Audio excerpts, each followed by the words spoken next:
¿Contra quién luchan los griegos? Tal vez alguno ya esté recordando, ¿no es cierto?, los persas.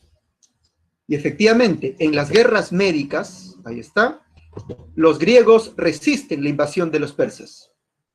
Y no propiamente triunfan, pero sí resisten, ¿no? Resisten esta invasión de sus enemigos eternos, los persas. ¿Y por qué mencionamos las guerras médicas? Porque en este contexto, luego de haber resistido y entre comillas haber triunfado contra los persas, muchos griegos retornan y vuelven a sus ciudades. Al volver a las ciudades, los griegos van a reclamar algo, y con derecho. Van a reclamar también participar del gobierno de la ciudad. Durante mucho tiempo el sistema griego o era monárquico o era aristocrático. Pero luego de las guerras médicas, muchos soldados de clases bajas, clases medias, reclaman con derecho también participar de la administración de la ciudad. Esto produce un cambio, porque si antes era el gobierno monárquico o aristocrático, ahora el gobierno va a ampliar y va a incluir a otras clases sociales, medias y bajas. Y así surge el gobierno del pueblo. Pueblo en griego es demos, de ahí surge la democracia. Entonces, en este sistema democrático, que se entiende luego de las guerras médicas, va a ser importante, ¿no?, el uso de un recurso que lo utilizó Pericles. Por ejemplo, Pericles fue un gran orador.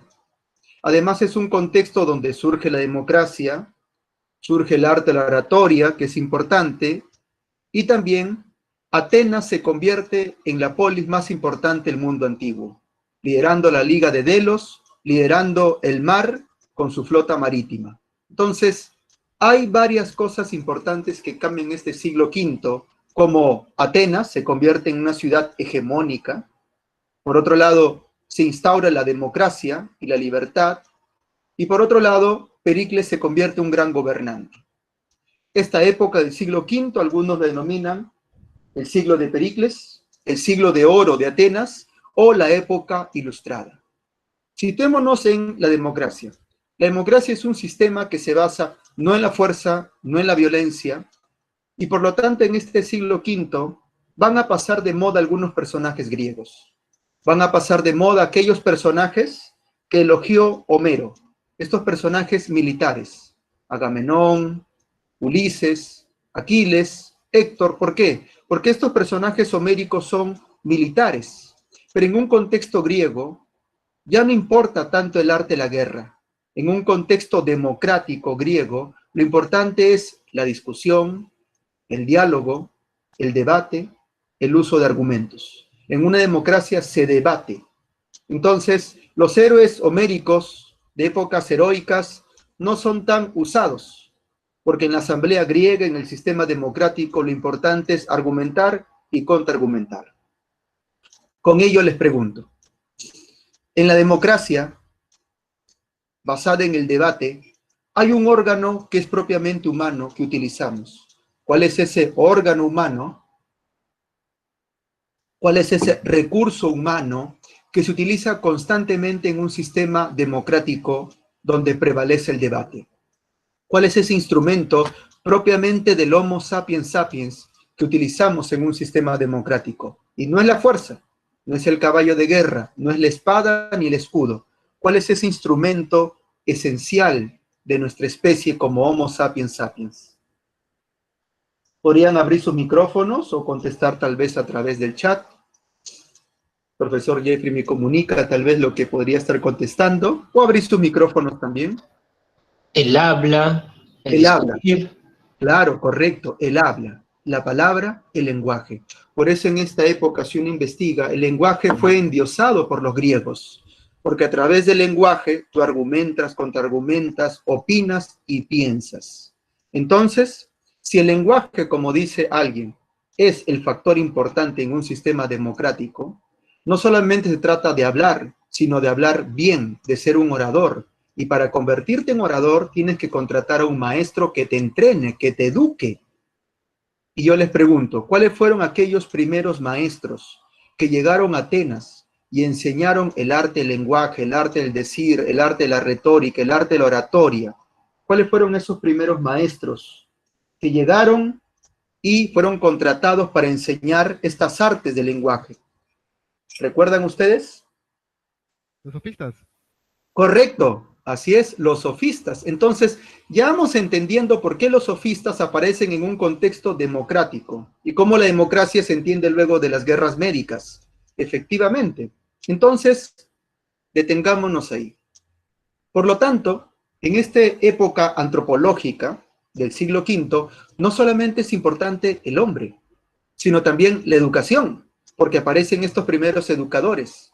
Y también hay otro tema importante, la arete, porque estos educadores que buscan formar ciudadanos, ciudadanos virtuosos, que sepan expresarse. ¿Y ustedes recuerdan cómo se decía virtud en griego? ¿Recuerdan esa palabra griega? ¿Cómo se decía virtud en griego? Arete, están respondiendo. Arete, correcto. Entonces, la educación, que estamos viendo que también es un tema fundamental en esta época, busca formar ciudadanos virtuosos, ciudadanos con arete.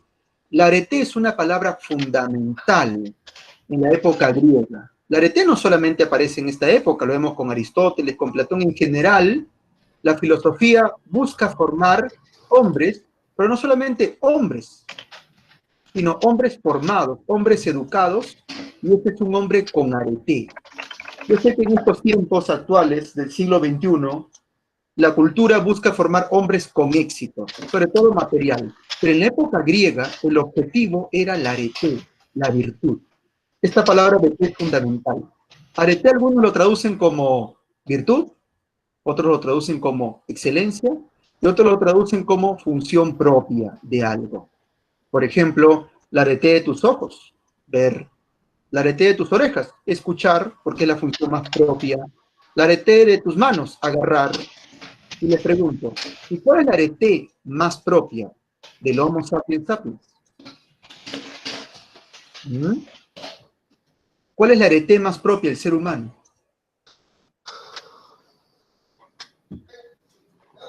La inteligencia, razonar.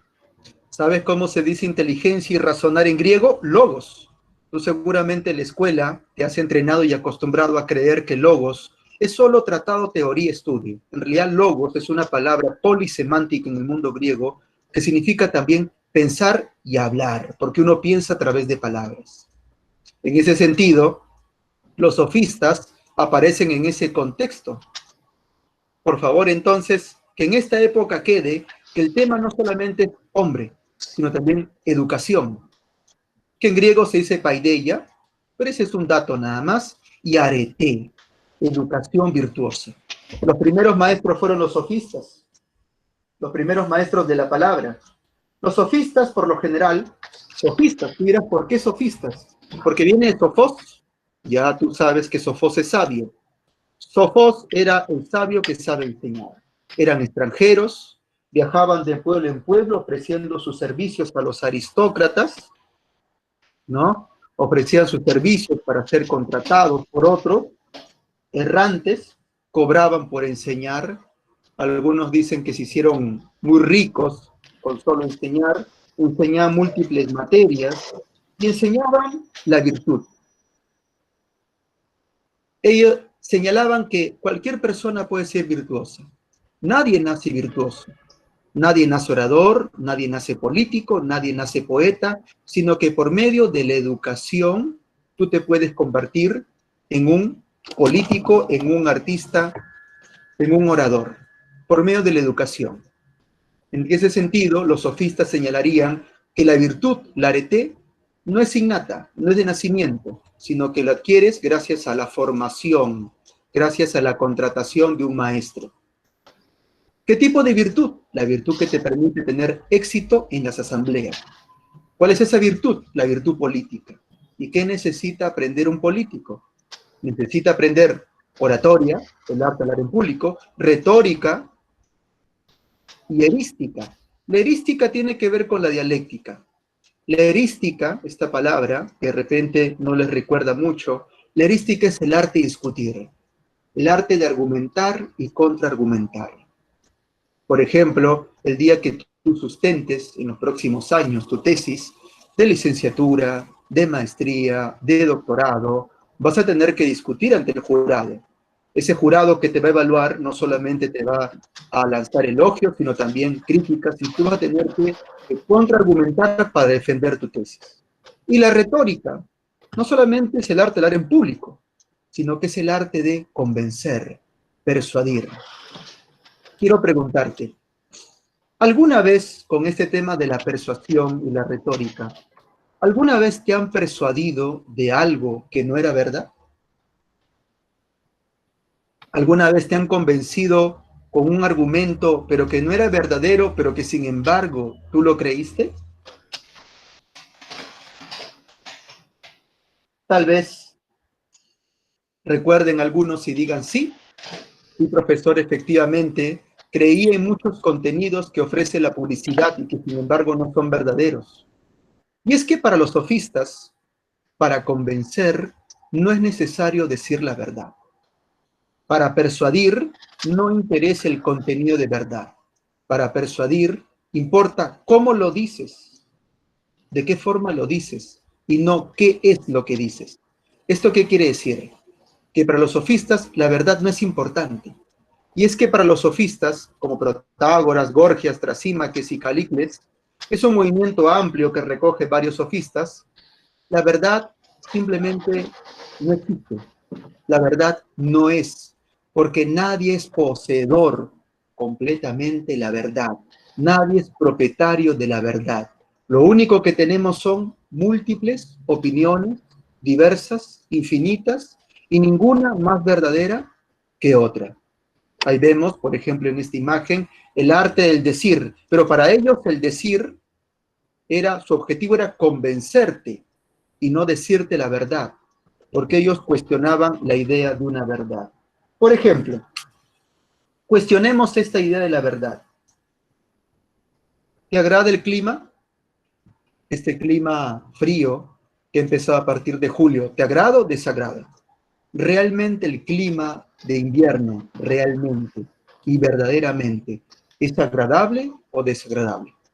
Tal vez cada uno tenga su propia opinión y ninguna sea más verdadera que otra. Realmente, otro ejemplo, el café sin azúcar, ¿es agradable o desagradable? Y seguramente cada uno tendrá su propia opinión. Realmente, ¿qué es más bello? ¿Un perro o un gato? Y cada uno seguramente tendrá su propia opinión. Realmente esta cuarentena que todavía continúa, ¿no? En cierto sentido, porque todavía tenemos que acostarnos a las 10 de la noche o encerrar nuestras casas. ¿Te agrada o desagrada? Muchos dirán, me desagrada, profesor, porque ya no me junto con mis compañeros para salir al mall o encontrarnos. Sin embargo, otros podrían decir, es agradable en cierto sentido, porque he descubierto con esta cuarentena que me estoy reencontrando con mi familia, que hace tiempo no lo hacía. Eso quiere decir que un asunto no es explicado de un solo modo, de una sola perspectiva, sino hay múltiples perspectivas, como cuando te enseñan un vaso a la mitad, medio lleno o medio vacío. Cada uno tendrá su propia opinión. Recordarás tú que hay una radio de Lima que se llama Radio Capital, cuyo objetivo no es la investigación de la verdad, sino simplemente recoger tu opinión. Tu opinión importa, y hay tantas opiniones que ninguna es más verdadera que la otra. En este sentido, con el cursor lo enseño, no hay una verdad absoluta. En el derecho no hay leyes universales. Cada pueblo tiene sus propias leyes y sus propias costumbres particulares. ¿Por qué no hay una verdad universal? ¿Por qué no existe una verdad universal? Porque todo depende cómo tú lo interpretas. Todo es relativo. Algunos interpretan el invierno como agradable y otros como desagradable. Las cosas son como tú las interpretas. Y hay tantas personas y tantas interpretaciones que ninguna es más verdadera que otra. Todo es relativo, solo hay opiniones particulares y hay que derrumbar esa idea de una verdad única, maciza y universal. Por ejemplo, al nivel de las costumbres, uno puede observar otras costumbres observando novelas de otros países. Basta que te observes las novelas turcas. ¿Has visto alguna vez alguna novela turca?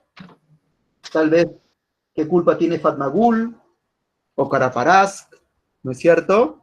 o Sheresade, ¿no es cierto? Ya un poco antigua para nuestro tiempo. En estas novelas turcas hay una costumbre que de repente no te has dado cuenta, que cuando los personajes románticos se besan, o casi no se besan, o se besan por pocos segundos. A diferencia de las novelas mexicanas o brasileñas, donde los besos son románticos y duran varios minutos. ¿Por qué en las novelas turcas los besos o no existen o duran pocos minutos? Porque hay una costumbre de Turquía, que es un país, por lo general, gobernado por el pensamiento musulmán, que está mal visto que a nivel público la pareja se bese. Esa costumbre que existe en ese país no existe en Sudamérica y así entendemos, ¿no es cierto?, las distintas costumbres, en este caso, las costumbres de pareja. Y así, las costumbres son múltiples y diversas si uno viajara por el mundo. A nivel religioso, le preguntaron a Protágoras, señor Protágoras, ¿existen los dioses? Y Protágoras ni afirmó ni negó, porque todo es relativo. ¿Mm? No podemos afirmar verdaderamente que existen ni que no existen. Por eso la posición de Protágoras no es atea, sino agnóstica. No me pronuncio con verdad sobre la existencia de los dioses. Y por ello Protágoras además fue acusado de impiedad, pero eso es otro tema interesante. Acá está, relativismo sofístico, todo es relativo. Esa famosa frase de Protágoras, ¿recuerdan ustedes? El hombre, dijo Protágoras, es la medida en griego es metrón, de todas las cosas. Es decir que las cosas son como tú las mides, traducido, como tú las interpretas, como tú las percibes. Muy bien. Ahora, un personaje se opuso a los sofistas, a este movimiento importante. Sócrates, hijo de un escultor, hijo de una partera. Este personaje se opuso a los sofistas por la siguiente razón, por una cuestión ética. Imagínate tú, que cada uno tenga su concepto de justicia.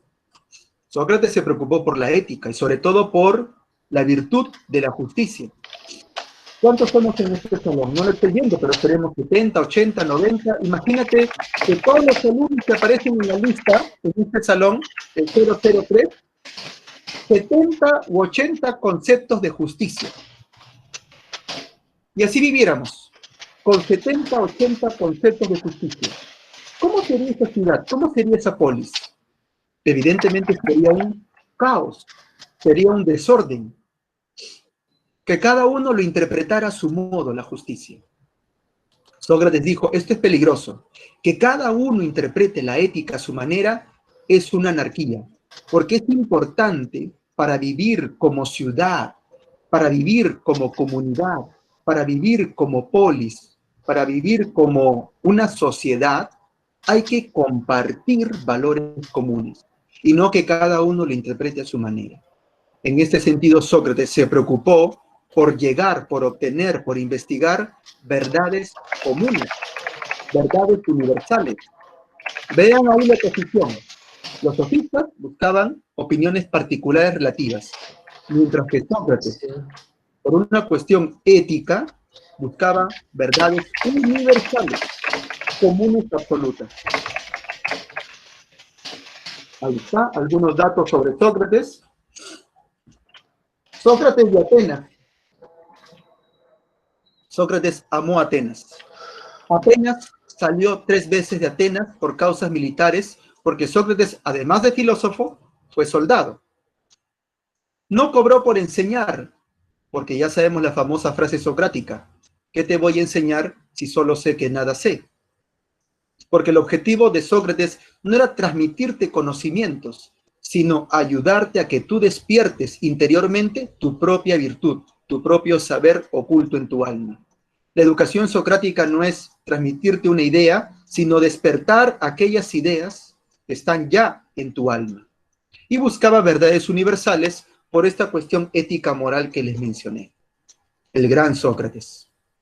Sócrates señalaba que esta verdad estaba en tu alma, oculta en tu alma. Pero esta verdad estaba dormida. Entonces la función de Sócrates era despertar a los griegos para que obtengan ese conocimiento. ¿Cuál era esa técnica socrática que te despertaba el saber? ¿No? Incluso algunos comparaban a Sócrates con una especie de insecto que aguijoneaba y te despertaba con sus preguntas. ¿Recuerdan cuál era esa técnica que te despertaba o que te hacía parir espiritualmente aquellas ideas ocultas en tu alma? ¿Recuerdan ese arte de la partera, el arte de parir, ese conocimiento oculto en tu alma? ¿Recuerdan? ¿La mayéutica? Correcto, y es otro término griego. La mayéutica es el arte de parir, aquel conocimiento que está oculto en tu espíritu. La ironía es el doble sentido, solo sé que nada sé. Doble sentido, la mayéutica. Y sobre todo, ¿cuál es aquel conocimiento al que llega Sócrates? Solo sé que nada sé. Paradójicamente, el hombre más sabio de Atenas se consideró ignorante. Hay una paradoja, ¿no? El hombre más sabio ignorante. Sí, porque Sócrates no solamente fue ignorante, sino que reconoció, fue consciente de su propia ignorancia. Porque el verdadero sabio debe reconocer sus límites, que no lo conoce todo, que no es un erudito, que no es un sabelotodo, sino que siempre habrá algo que desconocerá y siempre habrá algo por saber. El sabio conoce sus límites y acepta que siempre será un ignorante y que siempre habrá algo por saber todavía. Muy bien, ahora, como les mencioné, Sócrates busca verdades universales y les quiero preguntar, ¿y verdades, por favor, que tengan que ver verdades no con la ciencia? A Sócrates no le interesaba la ciencia, sino verdades que tienen que ver con la ética, con la virtud ética, porque Sócrates era un maestro de la virtud ética. Incluso Aristóteles dice que con Sócrates empieza propiamente la disciplina ética. Y lo más importante es la justicia. Ahora quiero preguntarles, para terminar mi participación, quiero preguntarles, para ser un hombre justo, virtuoso, justo, ¿hay que hacer o conocer el bien? ¿Qué dicen ustedes? ¿Hay que hacer o conocer para convertirnos en ciudadanos justos? Conocer, conocer. Conocer, correcto. Algunos dirían hacer, pero puedes hacer muchas cosas sin saber el por qué. Qué importante es saber, porque así sabes por qué haces lo que haces o por qué crees en lo que crees. Es importante el conocimiento, por eso la imagen del sabio. Sabio es aquel que conoce la justicia y por ello será justo. Si conoce la justicia, será justo. Si conoce la piedad, será piadoso. Si conoces la virtud, serás virtuoso. Por eso la ética socrática es una ética intelectualista. Acá ven la imagen de un hombre, ¿no es cierto? Que no es una laptop en la imagen, por favor. No es un sujeto con una laptop, sino es un sujeto que está estudiando, que está investigando. Entonces, ahí está. La arete se consigue a través del conocimiento. Si quieres ser virtuoso, si quieres ser justo, piadoso, moderado, por favor, investiga, piensa por qué crees en lo que crees o por qué actúas como actúas. La ética intelectualista que se basa en el conocimiento. Sócrates, el hombre más sabio del mundo antiguo, lamentablemente fue condenado a muerte. Fue condenado a muerte, uno, tal vez por haberse burlado de los dioses, porque a veces juraba no por Zeus, sino juraba por el perro, y por otro lado por corromper a la juventud. Dicen que la filosofía corrompe. ¿En qué sentido los filósofos corrompemos a los alumnos? En el sentido de que la filosofía, como el método mayéutico, en vez de enseñarte algo, te enseña a cuestionar, a debatir. La mayéutica es el arte no solamente de hacer parir, sino que la mayéutica también es el arte de cuestionar, refutar, derrumbar creencias, enseñarte que en el fondo no sabes lo que sabes. Por eso Sócrates fue un corruptor de jóvenes, en el sentido de que en vez de enseñar a los jóvenes a creer ciegamente en algo, les enseñó a cuestionar las costumbres de Atenas, a derrumbar lo que durante tanto tiempo hemos creído. La filosofía tiene esa función, destruir los ídolos. destruir lo que tanto tiempo hemos creído. Y eso fue peligroso para algunos, porque tenía una función destructiva la filosofía. Y por ello Meleto, por ello Anito y otro más, condenaron a Sócrates a muerte porque lo vieron como una persona peligrosa. Murió a los 70 años, consumiendo la cicuta, y en ese sentido, la gran democracia griega que habíamos mencionado al principio, la gran democracia ateniense, condenó al hombre más sabio de Atenas. Así, la democracia, tan alabada, cometió un asesinato contra el hombre más sabio, y por ello, los filósofos posteriores, en vez de alabar la democracia, van a cuestionarla. Platón y Aristóteles van a cuestionar el sistema democrático, porque cometió ese gran crimen contra el hombre más sabio del mundo antiguo. Y con ello entonces concluyo mi participación y dejo para que el profesor Eleazar también comparta. ¿Sí, Jeffrey? Sí, Martín, está bien. Ya.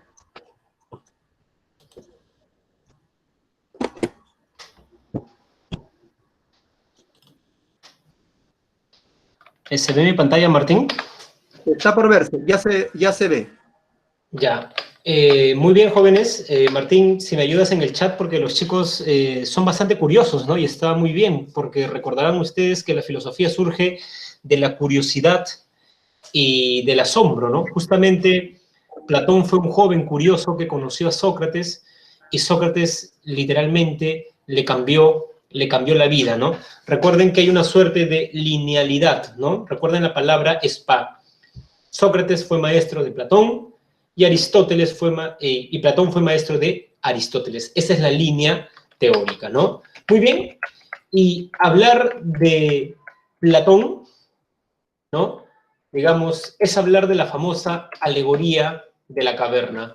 Como esta segunda parte de la clase me voy a dedicar exclusivamente a hacer una interpretación de la alegoría de la caverna, a pesar de que muchos de ustedes ya conocen esta famosa alegoría que Platón nos narra en el libro 7 de la República, me gustaría que se sitúen para comenzar a interpretar la alegoría, ¿no? Muy bien, a ver, jóvenes. Platón dice lo siguiente. Primero, ¿ven el cursor que estoy moviendo? ¿Ven el cursor que estoy moviendo, joven? Necesito saber ya. Muy bien, muchas gracias, ya. Muy bien. Platón dice, imaginemos que la humanidad se encuentra atada en el fondo o encadenada al fondo de una caverna. Estos son seres humanos que están encadenados. Tienen, ojo, cadenas en las dos manos, en los dos pies, o una en cada pie, y una cadena en el cuello, de modo tal que ellos no pueden girar hacia atrás, sino que más bien están condenados, condicionados a ver el fondo de la caverna. O sea, jóvenes, están condicionados a ver las sombras que vemos ahí, ¿no? Estas sombras. Ellos no pueden ver lo que está detrás. Muy bien, estos hombres, dice Platón, cometen un error garrafal. Y su error va a consistir en que van a creer que estas sombras son la verdadera realidad. De modo tal que cuando estas personas vean la sombra de este casco con penacho, no van a decir, mira la sombra de un casco, sino van a decir, mira un casco. No van a decir, mira un jarrón, o la sombra de un jarrón, sino mira un jarrón. Entonces van a vivir engañados creyendo que las sombras son la verdadera realidad. Hasta que, cuenta Platón, vamos a liberar a uno de ellos. Pensemos que sea esta persona. Si toda su vida ha estado condicionado a ver el fondo de la caverna, es natural que esta persona, por curiosidad, quiera voltear. Va a voltear, va a ver que los están engañando, porque acá hay un fuego que está proyectando estas tres sombras acá. Luego va a haber una suerte de luz más potente que está afuera. Va a salir, ¿no, jóvenes? Va a salir y se va a topar con el sol. Naturalmente, la luz del sol lo va a enceguecer o en todo caso a generarles problemas con la visión, pero poco a poco se va a ir acostumbrando y de pronto va a haber un caballo, o en todo caso, un caballo y la sombra de un caballo, dice Platón. Y esto le va a producir un conflicto nociológico, cognoscitivo primero, porque él va a decir lo siguiente: toda mi vida yo he creído que el caballo era la sombra de caballo, lo que estaba acá, lo que está encima de inteligencia, pero ahora veo que esto que yo quería que era el caballo, la sombra, es una copia, un reflejo del verdadero caballo. Y eso los va a poner muy tristes, porque naturalmente a nadie le gusta darse cuenta que toda su vida ha vivido en una mentira, para que sientan o, digamos, imaginen y caigan en cuenta o tomen en cuenta lo que siente quien ha conocido la verdadera realidad y se ha dado cuenta que lo han engañado. Pueden ver la película Matrix o Matrix, ¿no? Donde Morfeo le enseña a Neo que toda esta realidad en la que vivimos es una ilusión, es un soborno, no existe verdaderamente. Sucede, cuenta Platón, que esta persona que ha conocido la verdad es noble, tiene empatía. En griego, simpatía, sin significa con, patos, dolor, con el dolor del otro. Entonces, esta persona va a recordar a sus antiguos amigos que están encadenados, y no solamente están encadenados, sino que estos antiguos amigos que están acá siguen creyendo que el verdadero caballo es la sombra de caballo, perdón. Entonces esta persona va a decidir volver. Va a volver, va a ubicarse en su antiguo sitio, y de pronto él le va a decir, mira, un casco. Pero él, que ya vio el verdadero casco, que ya vio la verdadera realidad, le va a decir, te equivocas, este no es un verdadero casco, esta es la copia de un casco, pero como él solo tiene esta experiencia, no le va a creer.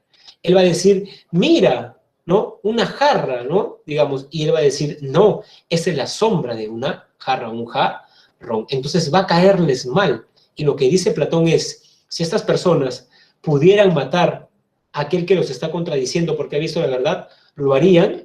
Y Platón dice que en efecto así termina. Ese es el destino de quien ha conocido la verdad, que las personas que estén en la caverna lo asesinen. No hay que ser muy sagaz ni saurí para darnos cuenta que la alegoría de la caverna es la historia de Sócrates.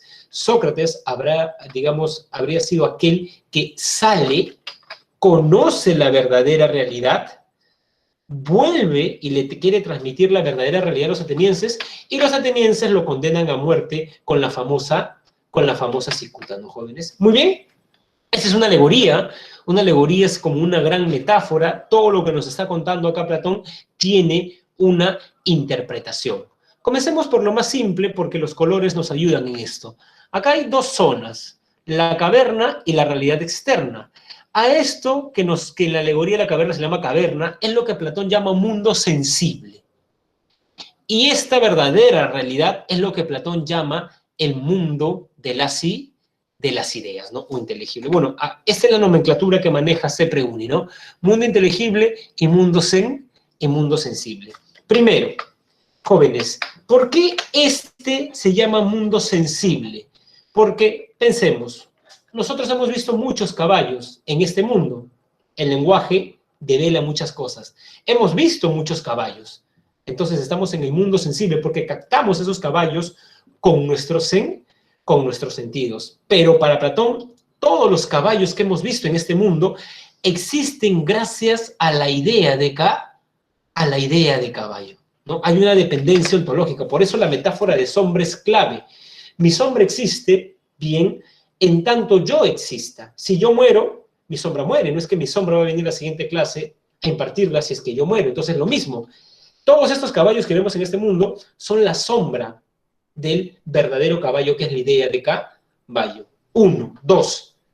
La esencia de todos los celulares que ustedes han visto en este mundo, ¿cuál es para Platón? A ver si les pregunto esto. La esencia de los celulares para Platón, jóvenes, ¿cuál es? La idea de celular, ¿no? La idea de celular, jóvenes. O sea, esta pregunta sería sencilla si es que se la formulan, ¿ah? ¿Cuál es la esencia de los libros para Platón? De todos los libros que hemos visto en este mundo. La idea de libro. ¿Cuál es la esencia de todas las pizarras que hemos visto en este mundo? La idea de pizarra, ¿no, jóvenes? Muy bien, la idea de pizarra. Ahora, les hago una pregunta a esos jóvenes que están respondiendo bien. ¿Dónde está la idea de pizarra? ¿En la misma pizarra que vemos? O sea, ¿la idea de celular para Platón está en este celular? No, ¿no? ¿Dónde está? en el mundo de las en el mundo de las ideas. Por eso se llama mundo de las ideas o mundo inteligible, porque allí se encuentran todas las ideas, ¿no? Muy bien, jóvenes. Entonces, una pregunta para terminar con esto. Para Platón, este mundo, ¿no? El lugar donde estoy ahora, el lugar donde están ustedes, este mundo, Lima, ¿es el mundo sensible o el mundo de las ideas? El mundo en el que existimos. ¿Qué mundo es para Platón? El sensible, o sea, es el aparente. Si tú quieres conocer la realidad, tienes que verla con los ojos del alma y vas a captarla así, las ideas. Primera interpretación clave de la alegoría de la caverna. Existen dos mundos, el sensible y el mundo inteligible, y en el mundo inteligible de las ideas se encuentran todas las ideas, ¿no? Muy bien, muy bien. Nociología. ¿Recuerdan qué filósofo del periodo anterior, o sea, del periodo cosmológico, defendía que el alma era inmortal? ¿Alguien recuerda qué filósofo del periodo anterior defendía que el alma es inmortal? Muy bien, Pitágoras. Pitágoras, muy bien. Y Pitágoras defendía que el arjé era el número, ¿no? Muy bien. Para Platón, el hombre, y esa es la definición que da Platón de hombre, es un alma inmortal prisionera en un cuerpo. La pregunta que les hago, al igual que en el caso de Pitágoras, es: si mi alma es inmortal y yo nací en 1989, ¿qué anduvo haciendo mi alma antes de ese año? ¿Dónde estuvo para Platón? ¿No?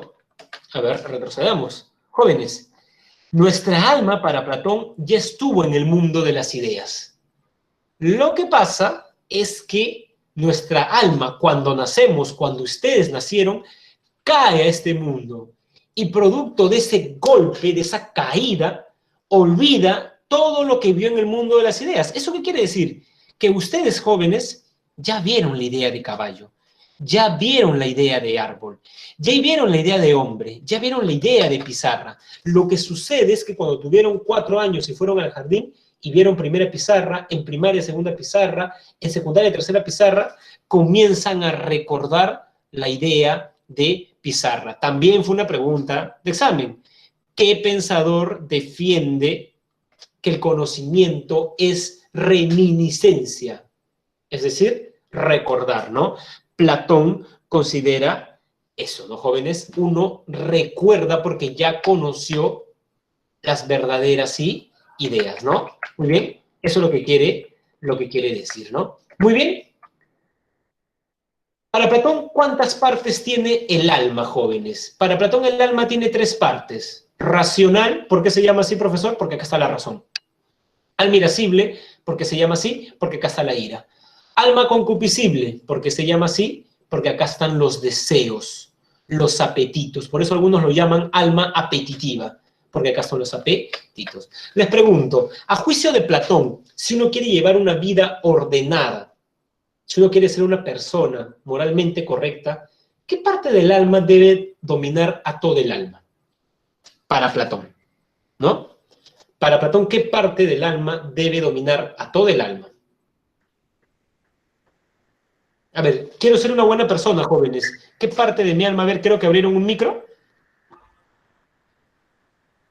La racional, dicen. Ya, muy bien. A ver. Y Lucas dice la concupiscible. Ya, a ver, Lucas, vamos a demostrarte que no es así. ¿Alguna vez te has dejado llevar por tus deseos? Si uno se deja llevar por sus deseos, ojo, jóvenes, no hagan eso, ¿ah? No se comporta bien, ¿no? Pensemos en el guardameta peruano Galese. El año pasado engañó a su esposa. Bueno, Galese es una figura pública, muy conocido. De pronto una chica, digamos, se enamoró de él, pero él estaba casado. Entonces, se citó con la chica, la vio muy guapa y se dejó llevar por sus deseos, ¿no? Entonces, quien se deja llevar por sus deseos no termina comportándose bien. Podrías engañar a alguien. Quien se deja llevar por su ira. A ver, imagínense que asesinan a una persona de nuestra familia que queremos mucho. Vamos a un juicio y vemos al asesino. ¿Qué es lo que queremos hacer probablemente? ¿Han escuchado las declaraciones de las personas? Quiero que se pudra en la cárcel y quiero que sufra por matar, o sea, la ira. ¿no? Una persona iracunda no se comporta bien. Lean la Ilíada. Aquiles es una persona iracunda y no le va bien en la Ilíada. Por su culpa mueren muchos aqueos, porque Aquiles se molesta contra Agamenón porque le quita a Briseida, ¿no? Y no, además es implacable su ira, no quiere cederla por más que los griegos envían muchas embajadas, ¿no?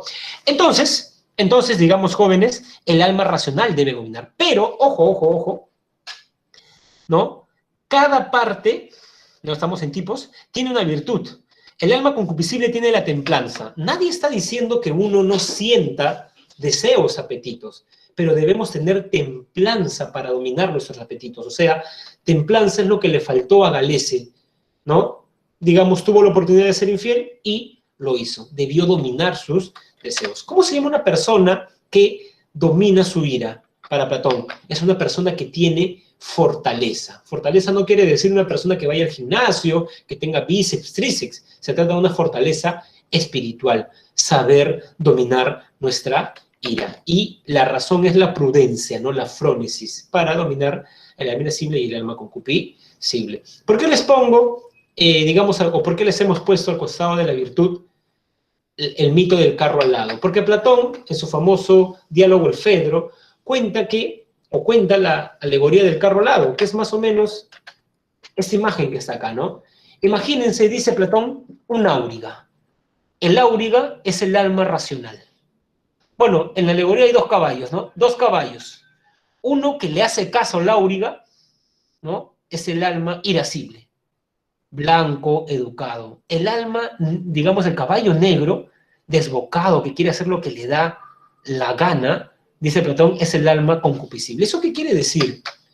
Que si de pronto pensemos que, digamos, un psicólogo de CEPREUNI, ustedes vayan al psicólogo de CEPREUNI y el psicólogo y le cuenten, ¿no? Digamos, sus problemas actuales y digan que no están repasando bien porque están en una relación tóxica, ¿no? Con una chica, que más les resta que les suma, ¿no? Entonces el psicólogo le dice, mira, uno para estudiar debe tener tranquilidad, ¿no? Entonces tú estás postulando una universidad bastante competitiva, de modo tal que lo más sensato es que, digamos, termines esa relación, y si vas a estar con alguien, está con alguien que te haga bien, ¿no? Muy bien, entonces ese chico dice, luego vuelve la siguiente sesión a la semana y dice, profesor, no puedo hacer eso, mis emociones me ganan.